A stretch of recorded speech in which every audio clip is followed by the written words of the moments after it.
Olha, a porta aí abrindo, já vem abrindo, a porta vem entrando, vem chegando.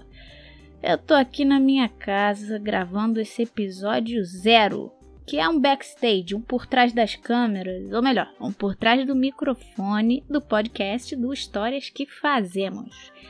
Mais um podcast que está surgindo durante essa pandemia. #Fica em casa. E o que podemos fazer com isso? Em casa estamos, lidando com os nossos medos e ansiedades. E eu tô aqui, estudando para passar no mestrado e buscando formas de manter a minha pesquisa e o projeto Histórias que Fazemos vivo.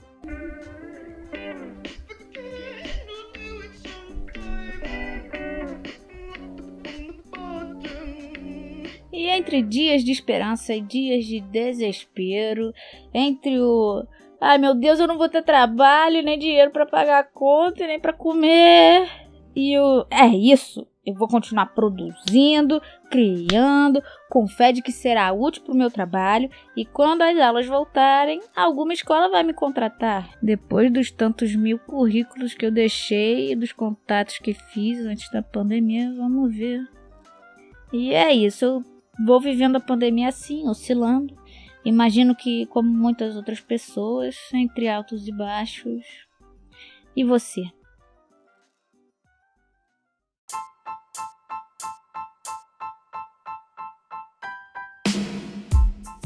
É então que o podcast do Histórias que Fazemos surge nesse contexto, como uma forma de continuar o projeto e a pesquisa que eu comecei.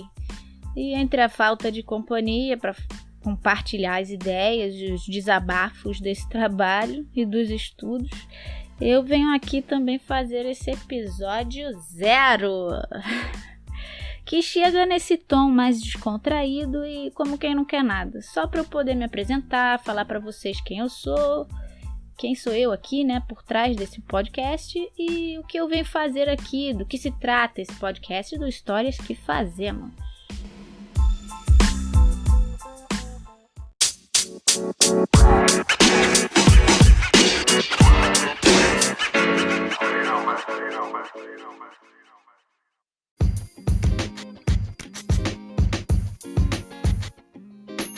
Pois bem, então vamos lá. Eu sou a Marina Bravo, a criadora do projeto Histórias que Fazemos. Eu sou essencialmente uma historiadora. Essencialmente quer dizer que é a minha formação. E além disso, é a minha forma de ver o mundo e a base das minhas preocupações com a humanidade. O que eu posso fazer? É o que me move, é o que me inquieta. A história como uma questão pública. É isso aí, nossa, de todos.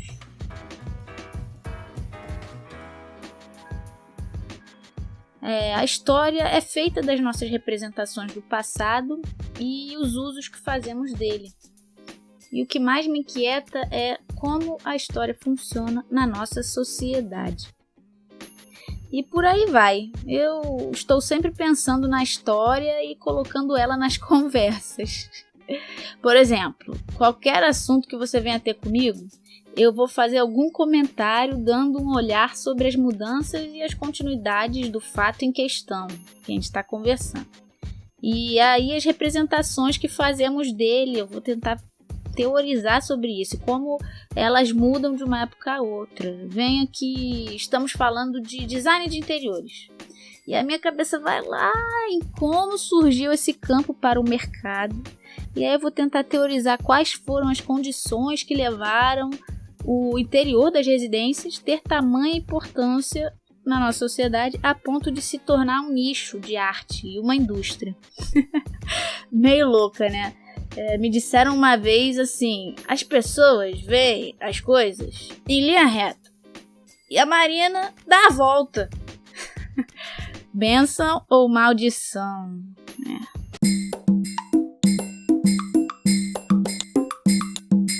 Então, eu me formei em História na UF, a Universidade Federal Fluminense, como professora e pesquisadora, em uma formação combo, os dois em uma só matrícula.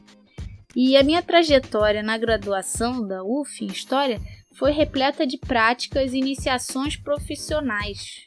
E é uma infelicidade que eu não tenha nenhum emprego fixo a essa altura. Vou ficar reclamando aqui não, gente. Tem um limite, né, para esse espaço de descontração.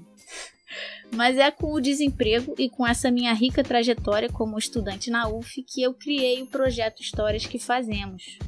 E a minha trajetória foi rica, muito rica, mas também foi muito variada. Então isso explica talvez um pouco, para entender, alguns dirão, essa minha dificuldade de me encontrar em um só campo, mas eu tô chegando lá.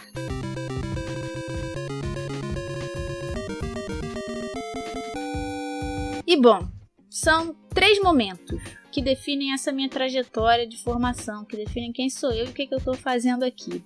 O primeiro momento foi no início da minha graduação, quando eu trabalhei no Museu da Vida, da Fiocruz. O segundo momento foi logo depois, como estagiária do APERJ, no Arquivo Público do Estado do Rio de Janeiro. E aí o terceiro momento foi como bolsista do PIBID, o Programa de Iniciação à Docência, na Universidade Federal Fluminense, no curso de História, tudo isso. E no primeiro momento, o primeiro pilar que sustenta a minha trajetória até aqui, até as Histórias que Fazemos, foi como bolsista do projeto de divulgação da ciência no Museu da Vida da Fiocruz. E lá eu fazia mediações com o público e trabalhava a questão da memória da Fiocruz, da instituição, e a sua relação com o território ao seu entorno. A cidade do Rio de Janeiro, no caso, e especificamente o bairro de Manguinhos. E foi lá que eu comecei a entender como podemos ver a história no nosso dia a dia. E aí o segundo momento veio logo depois desse trabalho e formação com a divulgação científica no Museu da Vida, com a Fiocruz. E foi quando eu fui fazer o estágio no APERJ, no Arquivo Público do Estado do Rio de Janeiro. E então eu conheci como funcionava um arquivo e como se fazia o uso de documentos para comprovar uma pesquisa em história. E lá eu ajudei a organizar o catálogo digital que estava sendo feito e adaptado. Mas o mais legal que fiz lá, junto com os meus colegas estagiários, que vieram a ser pessoas muito queridas na minha vida, foi selecionar alguns documentos do acervo referente ao ano de 1964 para a exposição Ressonâncias, Rio de Janeiro de 1964, que aconteceu em 2014 no Museu do Ingá, em Niterói. E essa exposição trazia narrativas sobre o evento da tomada do governo pelo poder militar, em 1964, em abril. Que é aquele 1º de abril, que a gente ficou bem famoso. E ficamos ali, imagina, os estagiários, a gente ficou todos felizes de vermos os nossos nomes ali creditados na entrada da exposição. E tava assim, estagiários, e a lista dos nossos nomes. E foi ali quando eu vi que era uma forma de fazer história essa também. A pesquisa no arquivo, o levantamento de fontes e a criação de uma narrativa do passado a partir delas. E o evento de 1964, no caso, estava sendo contado em uma exposição no museu, aberta ao público. Tá aí. Tanto no Museu da Vida, fora da escola, fora da universidade. A exposição também, aberta ao público. E o terceiro momento da minha trajetória é sobre o meu aprofundamento na educação e no ensino de história na escola. Foi quando eu fui bolsista no PIBID. Como outros licenciandos do programa, eu era pesquisadora da educação pública e era incentivada a desenvolver projetos para as escolas. Isso fazia parte da nossa formação como professores, né, da licenciatura. E eu conheci a realidade da educação pública aí, em 2 experiências do PIBID. A primeira, que foi em 2014, no Colégio Estadual Cisínio Soares Pinto, que é no bairro de São Francisco, em Niterói. E lá a gente trabalhava com a EJA, que é a Educação de Jovens e Adultos. E a minha segunda experiência no PIBID foi em 2016. Porque em 2015 eu fiz um intercâmbio no México, focado em antropologia urbana, lá na UAM, la Universidad Autónoma Metropolitana, que é na cidade do México. E quando eu voltei para o PIBID em 2016, eu fui trabalhar para o ProEMI, que é um programa de ensino médio inovador, no Colégio Raul Fernandes, que fica no bairro Fonseca, também em Niterói. E eu percebi nessas duas experiências, no geral, com o PIBID, fiquei muito sensível às demandas dos estudantes e muitas vezes percebendo a incompatibilidade entre o que os estudantes precisavam e o que a escola oferecia, inclusive as minhas limitações como uma professora em formação, né, e de outros professores. E foi assim, eu tive nesses 3 pilares, né, nesses 3 momentos da minha formação, eu tive a oportunidade de me formar com a referência dos espaços não formais e formal, né, que é a escola. Os não formais de educação são fora da escola e da universidade, como museu, que é onde eu mais estive. E aí acabou que é onde eu me situo, é onde eu foco na minha pesquisa, né, com histórias que fazemos também. Essas conexões entre a história, a educação e a cultura. E acaba que eu vou mais para uma abordagem de exposições mesmo, né? De montagem de exposições. E nos próximos episódios do podcast vai ficar melhor explicado isso aí.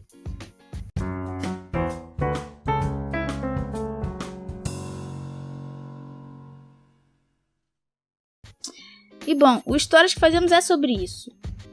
E os conteúdos que virão aparecer aqui são sobre o que eu venho estudando e pesquisando, sobre como podemos entender a história para além da escola e da universidade, como podemos vê-la no nosso dia a dia, e falar dessas conexões entre história, cultura e educação.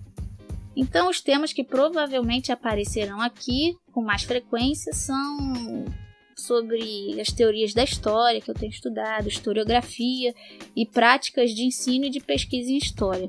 E tudo isso que é mais técnico, né, mais específico do estudo de uma historiadora, entremeado com questões cotidianas também sobre patrimônio, produção cultural, memória, museologia, manifestações culturais, que são os pilares da minha trajetória e do projeto Histórias que Fazemos. Então, quando eu falo de história e de fazer história, as preocupações são como as de um Sherlock Holmes. A história não é o passado, não é o fato acontecido. O passado já passou, já foi. A história fala mais do presente até do que do passado. A história são as representações que criamos do passado. É preciso comprovar e validar essas interpretações que fazemos do passado ao escrever a história. E é muito importante ainda que ela tenha um diálogo com o público, que ela fale de nós, para que possamos nos ver no passado, pois assim também podemos ter a esperança de nos ver no futuro. E ficamos por aqui. Espero que eu tenha juntado bem, falado um pouquinho, dado uma ideia, um panorama nesse contexto mais próximo aqui, mais íntimo, mais descontraído. E fiquem de olho nos episódios aí do podcast do Histórias que Fazemos para conhecer um pouquinho melhor sobre tudo isso que eu tô falando. Até mais!